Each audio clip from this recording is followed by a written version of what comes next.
We're at Louisville shoreline fishing today, this morning, and my partner, he's already here. He ain't had hardly no luck.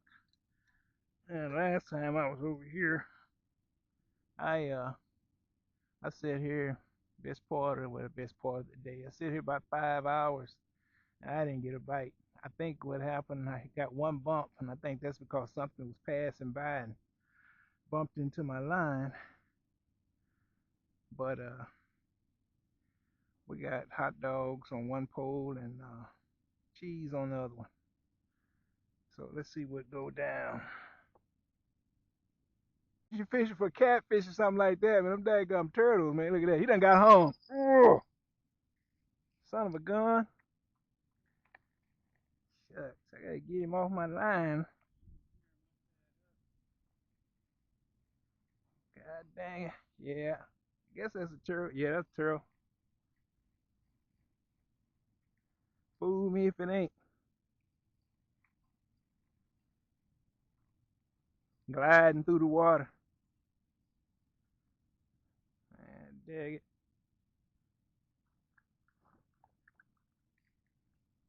Ah, yeah, suck at you. I wish you would get off so I don't have to mess with you.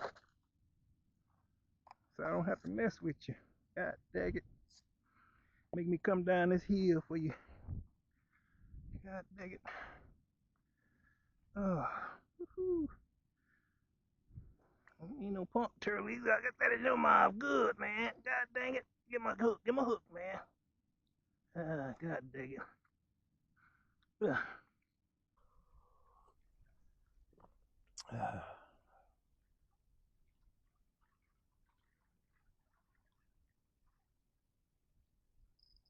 That was a good one right there. Got him.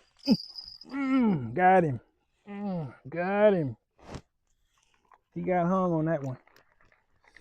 Ooh. Or did he? No, he didn't. Did he? She come in this direction. Ah, man. Yeah, something's on there.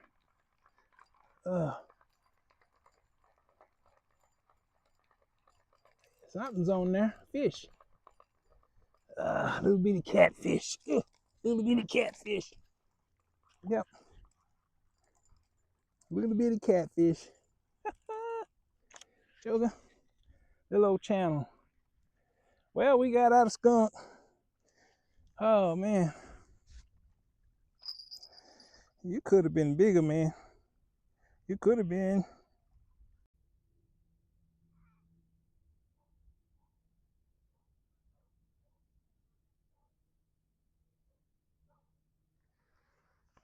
That dog pole ain't doing nothing, man. I think I threw it inside or something.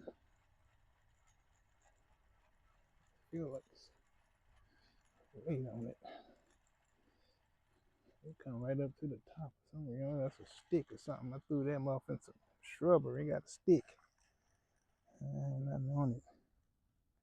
Ain't no bait on it. Oh, there go that line dropped. Look at that. Look.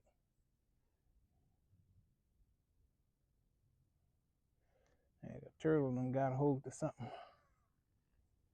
That's going down. Everybody ain't gonna be able to do this because whatever it is on there, maybe done got hung or something. Yeah.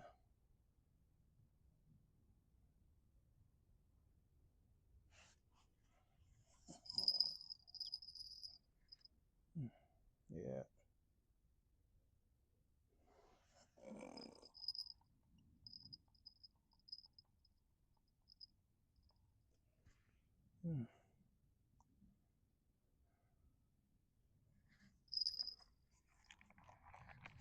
Mm. Whatever it is.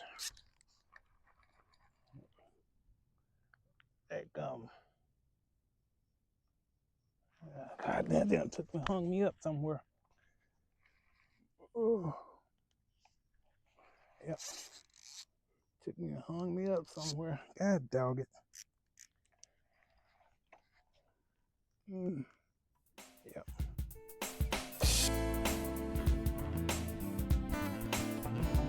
Praise the Lord, y'all. We down at the infamous Carp City. I want to find out when I get home today whether or not this is city property or if it's private property. If it's private property, and even if it's city property, and they don't want no, they may not. Somebody may be private property. They may not even know people over here fishing or whatever. But it may not want nobody over here. So we're gonna find out and just make sure everything's legal over here. Because a lot of people come here and fish and stuff, and we just drive in here and run off in here. And so our officer came down here once, and I asked him. He said he didn't know whether this was private or if it belonged to the city. So that's some research we're gonna have to do. Another thing I wanted to do, show you guys a couple of things. One of them is about taking your trash. These are just regular trash bags, man, from the grocery store. And I know you guys come down here with your lures, you're throwing them out there, you got your backpack, you got your drink in your hand, and you don't want to take that backpack off, man, and throw that ball back in there. If you take one of these sacks, man, run it through your belt loop, hope you got belt loops, run that through your belt loop, take that bag and run it back through that loop, like that. You got a trash bag right there on your side. So go with you wherever you go and keep your trash with you. One of the reports I was doing was on Fishing Hole Lake. I don't want to take up too much time talking because I got to throw my line out there. But was on Fishing Hole Lake in Dallas. I was going to go fishing, and every time I would pull it up on the map, it was showing the gates were chained up. And so I just did a little research online and found out that they had closed it temporarily, and that was because people were dumping because of the trash and the dumping that was going on. Let me get this off my bed. I don't need this. The trash and the dumping that was going on over there. And so I recently checked it out again yesterday, and they got a report from Fish Brain, which is an app, fishing app, that somebody caught a fish over, I think it was a freshwater drum. That was like 4 months ago, so that's more recent than the last report. And so they're assuming that it's open and ready to go, but we're going to do some more research before we drive all the way over to Dallas for that. But anyway, that thing. And then another thing I want to share with you guys. This isn't none of my thinking up right here. This actually came from Roselle Simpson TV, who was one of the guys I subscribe to on YouTube. And he was in a Walmart, and I was somewhere else from where he lived, because here in this Walmart, it's not like that either. The guy had inverted the bait cup like this. And he said he had never seen that done before. And the clerk that was back there in the fishing department, I guess, was telling him that they do it like that because they're easier to stack. And then number two, the bait have a tendency to go to the bottom in a ball. If you ever have any dealing with worms, you know you have to dig down there and get them out when you open them up. But if you invert your cup like this, and I use mine like this, and I keep it on an ice pack, so whenever you get ready to take one out and you turn it up and open it up, the bait are right there on the top. You can get your bait, put it back, then re-invert it. That didn't come from me.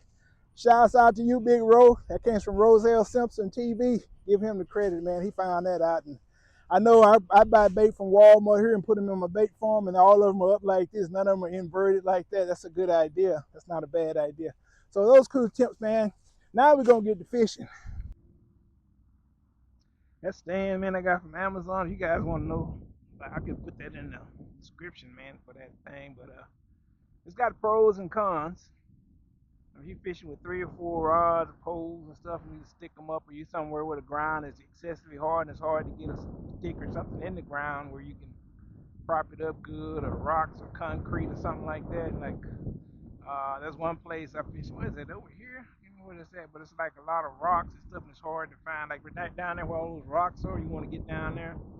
Put one of those poles in. It's hard, man, because you go an inch, you hit a rock, and then you move it over. You're trying to find somewhere to get it firmly in the ground. You don't want a fish to snatch your rod in.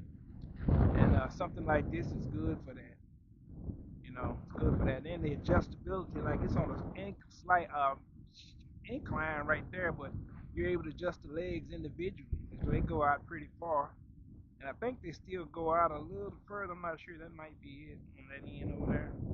But the downside to it to me is I like my poles individually. When I put a bell on that way, I know exactly which one is ringing the bell, which one's doing what.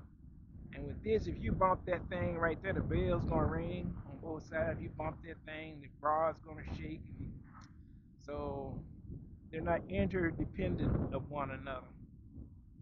and that's one of the things that I don't like about it. But other than that, it's quick to set up, and like I said, on the incline, it's ideal, or somewhere with rocks and.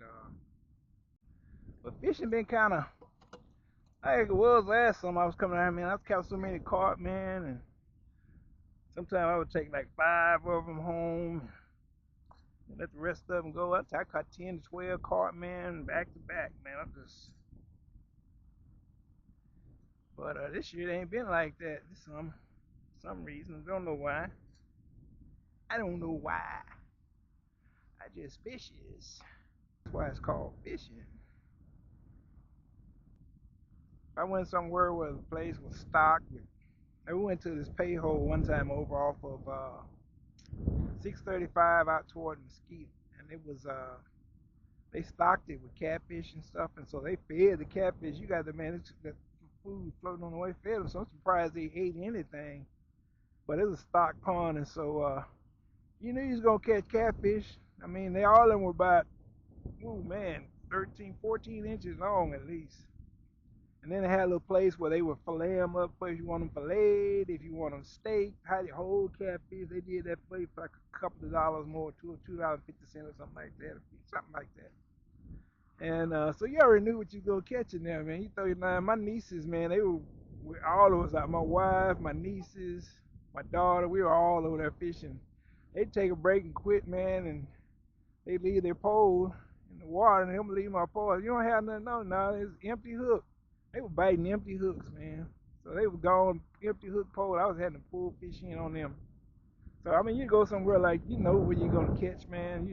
But some place like this, there's all kind of fish in here, and I fish with 3 or 4 different kinds of bait. I can guesstimation the fish I'm gonna catch. I'm gonna catch a carp. I can say that, and that would be probably 80 to 90% true. Turtle, that would be 90 to 99%, 100% true. But man, it's just you don't know. It's fishing. But I'd rather fish somewhere like this than fish somewhere like that. I don't want to be predictable, man. Part of the awe of the surprise of it and what's that biting and what it is, it makes it more enjoyable for me. So I like fishing.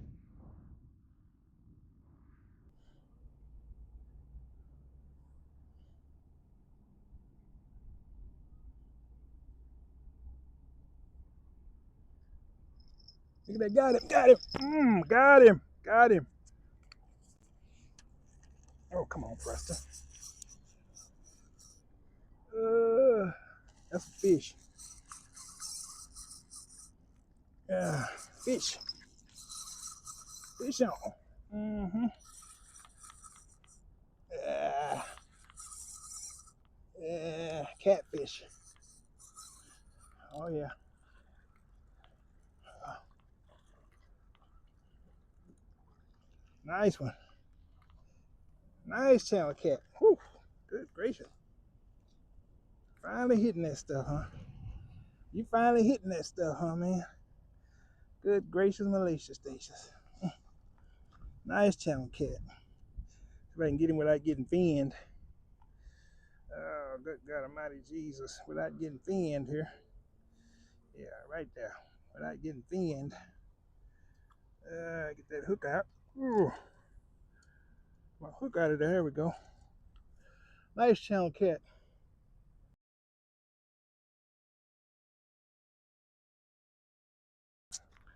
Let's let our fishy go. He's alive and well. He's just waiting on an opportunity to get out of this camp. We about to give it to him. We about to give it to him. Ugh. He just waiting on an opportunity to get up out of this camp. And we about to give it to him. Right on. That moss off of here, man. How we get moss on everything that we get? God dang it. Moss on here. Crap. All right, fishy, don't offend, Mr. Preston. We about to let you free.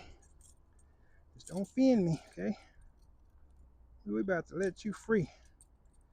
Just don't offend me, all right? There we go. Ooh, okay. Don't offend me. All right, we about to let you free, man. Ooh, there you go. Look at him. He gone. He like, man, I'll holler at y'all. Shoot, dude, thank you. All right, folks, we done here. That's it. Not a lot happening at all. Surprised we caught that one channel. He's nice size, pan size, but he ain't enough for the fam.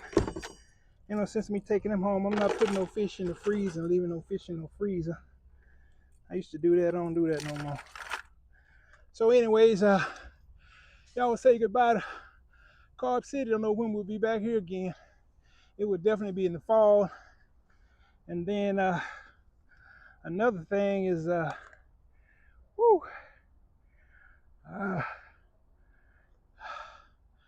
I might go back up on the lake some, hang out up there on the lake, man. But anyway, God bless y'all, man. Remember, Jesus Christ is Lord, and He's Lord of all. Only what we do in this life for Christ is going to last. Nothing else going to matter, man, if we don't have Christ in our lives. So God bless y'all. Signing off.